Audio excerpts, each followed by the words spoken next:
Hello everyone, it is Justice, and today I'm going to kind of go through the planners and journals that I finished or worked in 2021. So first things first, this is a little bit less than I was hoping to finish. Now, to be fair, in my video, I can link it below or put it in the cards. It'll be somewhere where I kind of go through my lineup for 2021. The two things that are missing from here are a pink Exceed notebook that you can get from Walmart, as well as a Traveler's Company monthly insert. Those two are not here, but they were both completed. I just have them at my work desk right now because I ended up utilizing them for work, and I'm kind of moving forward in that. Anything that I use for my job, I'm not going to include in these videos anymore. Not because of any confidential things, etc., but because they're not fun. They're messy. They're stuff to where if I want to just shred them or burn them one day, I really don't care, and I might. So if ever I have not enough storage or what so have you, they're not going to be archived. I still have them right now because I'm a journal hoarder, but I'm just not going to care anymore. So moving on to what we have here, I'm going to start with my planners. So I used the Hobonichi Cousin of X system. I will not be doing this again. As you can see, this one stayed quite thin, which I'm very proud of, and this one got a little bit thicker. I really like pasting things in for memory keeping, and with these, I felt very restricted. I guess I refrained a lot from dipping things in, pasting things in, because I don't like the look of fat Hobonichis. This is still fatter than I would have liked, but it's substantially better than this one, where, if you can tell, the cover kind of curls up a bit because it's so fat, because in December I decided, whatever, I don't even want to be in this book anymore. I'm going to do what I want. And so that's that. And it's going to live on my shelf, and that's going to be its life now. So I finished it. I didn't have to deal with a ton of chunk while I was using it, but now I get to move forward in a way where I feel substantially less restricted. It was fun to try it out. I don't think I will do it again. And I have a full flip through of this. I will not be doing a flip through of this.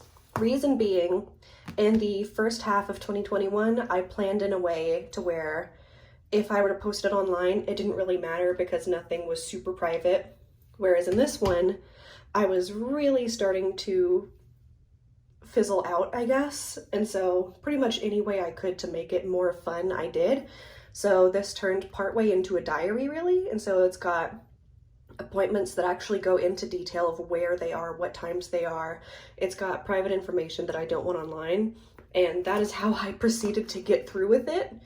Whereas this one is very much a surface level of my life that I could share on YouTube.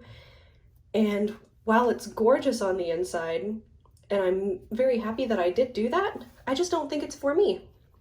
So these will be going on the shelf, archived as my first and probably only Hobonichi Cousin journey. Next we have these two. These two were my diaries. So starting out, I had this because I wanted nothing private or too close to my heart in my Hobonichi, just like I said. So I put everything in here. This is an A6 Stalogy. I spent a lot of time in here. I started it in 2020 and it went on until June of 2021. So I spent an entire year in this A6. Isn't that bonkers? And then after that, I moved into my A5 Onion Skin Journal. This I filled up really quickly. Let me actually figure out when I started it. June of 2021, well, I figured, duh. And then I finished it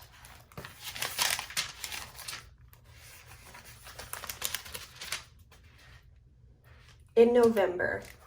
So this went from June to November. I really liked the paper in this. This is the first paper that I've had to where I felt inclined to doodle and draw, which hasn't really happened in a long time. I have a designated sketchbook that has been going on for what, 3 years now, because I just never want to draw on it. I actually doodled in this and I didn't feel like it was precious, so I would absolutely buy another one of these. However, caveat, I would need a little band here. I would like that a lot. I would also prefer if this was a little bit less squared off. Otherwise, this is a very nice book. If they were to make inserts, like traveler's size inserts rather than A5, given I know that they make the A5 and you have to trim them down, but for the cost, I don't quite know if I'm into that just yet. But I would absolutely do this again. I really, really liked the onion paper. So these are my 2 diaries that I filled. Next up is this. This is an Amazon journal. If they still have it, I can link it below. My mother got it for me as a gift. I washi-ed the corners of all these pages and it's actually gorgeous. Look at that. Isn't that so pleasing? It took me forever, but oh my gosh, is it so fun. But this is my Dungeons and Dragons notebook. I have the majority of this final signature left. And then from there, I'll probably be moving on to a standard size. But my campaign that I've been in just ended, and so I have no idea when this will be filled up. So we'll see. But this is my Dungeons and Dragons notebook. Until I have another campaign or anything like that, it's most likely going to be shelved. The paper in it is pretty fine. It does bleed through if you use a particularly wet ink or anything larger than a fine nib, but it feels nice to write on. So if you use extra fine or fine nibs, go for it. Otherwise, ballpoint, gel pen, regular stuff. And the last thing, in my beautiful Tokyo Station traveler's notebook cover that my friend Amy got me many years ago that I still love, I have my pen pal tracker, which is still active. It will be going on with me and probably for years to come. And my finance management tracker. This is being retired and I'm moving into a new insert for 2022. I finished it up, and to kind of tell you what I did, I drew out grids for pages and I would write down every single one of my purchases to start with. And then I would also have a separate page for all of my bills in the month, incoming, outgoing, and then where my accounts stand. What I'm going to do is a little bit less involved this time around. Rather than tracking every single purchase in a grid, because I can just do that on my bank app anyways, I'm going to grab my receipts. I think that it would be a good idea for me to save receipts moving forward, and I may go through multiple inserts because of my receipts, but I think that I would like to have that because it's going to help at the end of the year in filing taxes a whole lot more. And it's also going to physically be something bulky to shame me a little bit in like, oh girl, you've been going places, you need to rein that in. So I think that's what I'm going to do next year. Of course, this is not going to get a flip through. No one needs to see that. But just you can have an idea, because this is something that I feel like I need in my life. That way I can flip through and see my previous bills. This has 2 or 3 years of bills in it. Let me actually confirm.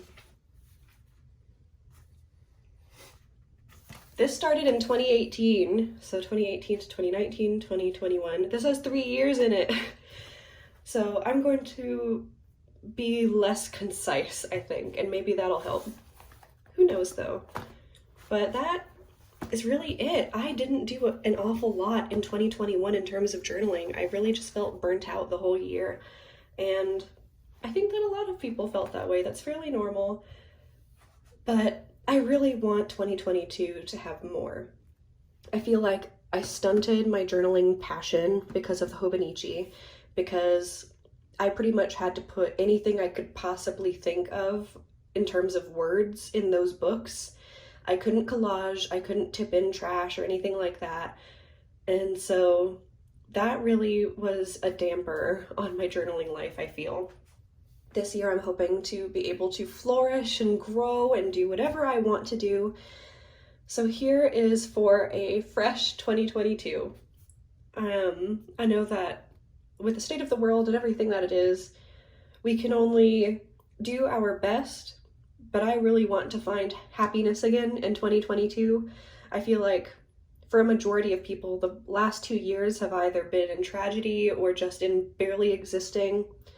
So I would like, at least in my hobby, my one hobby that makes me happy, to feel like I'm doing something rather than just the bare minimum documenting, you know? Anyways, I hope that wasn't too much of a ramble, but here's everything I used in 2021.